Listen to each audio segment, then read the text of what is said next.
Hello and welcome to Philosophical Shorts. I'm Dr. Alexander Moseley, and in this video I will be starting a short series on the philosophy of love.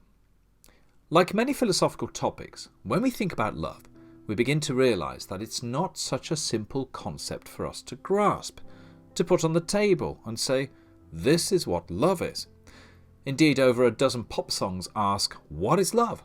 While it is conjectured that there have been over 100 million love songs written around the world, probably referring to historical, that is literarily written sources, although we get glimpses that the ancient Egyptians also indulged in love songs.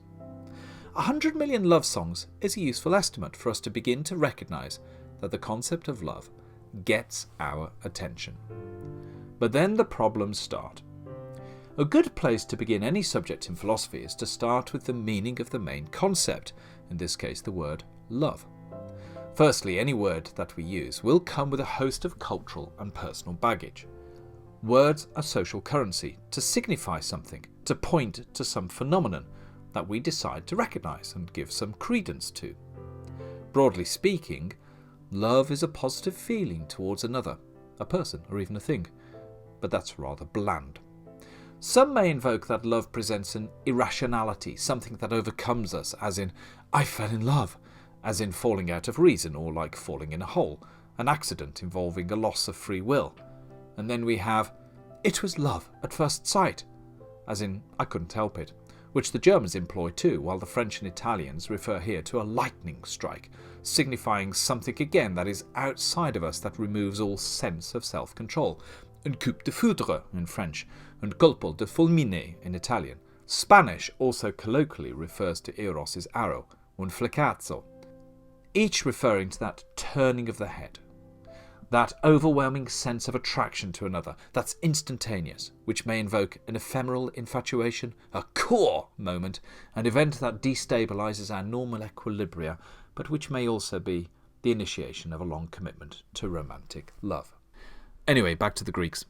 The ancient Greeks had an initial threefold division of the concept of love, namely eros, from which we get the word erotic love or sexual attraction, philia, from which we get the word filial, meaning affection or respectful love towards someone such as a family member or even a colleague, and agape, which initially meant a committed love between two people, to broadening out under Christian philosophical influence to a love of all people and of God's love for humanity, translated as caritas in Latin, and which comes down through Paul's epistle 1 Corinthians 13. Love is patient, love is kind, when the Latin is actually caritas patiens est, beginina est, which is more in line with love as agape, or the broad affection for all. Since the Bibles we inherit in Christendom are translated from Greek and Hebrew, it's worth noting that the equivalent of agape in Hebrew is chesed, again connoting a sense of omnibenevolence, all kindness, all supporting, all inclusive, all loving. And a similar concept arises in Islam, and the word ar-Rahman, coupled with ar-Rahim, a sense of unconditional, unfathomable, infinite love for humanity mixed with a beneficence and forgiveness. And forgive me if I mangle my pronunciations of Greek, Hebrew, Arabic and Latin.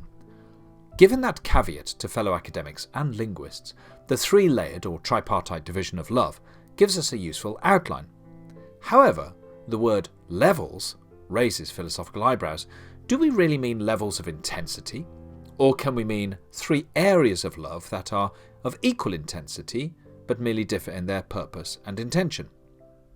I'll stick with levels of intensity here, following the classical arrangement, but also because it has more to offer as we venture into a non-egotistical sense of love, hinted at in the words agape, caritas, chesed, ar-Rahman, and similar concepts across the globe's soundscape of utterances.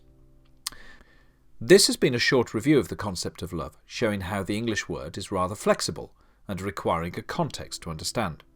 I have introduced the classical analysis of love as derived from the ancient Greeks, and in the next video we shall delve deeper into the philosophy of love, its relationship with friendship, and how, in the lower levels or strata, much of love is driven by selfish desires.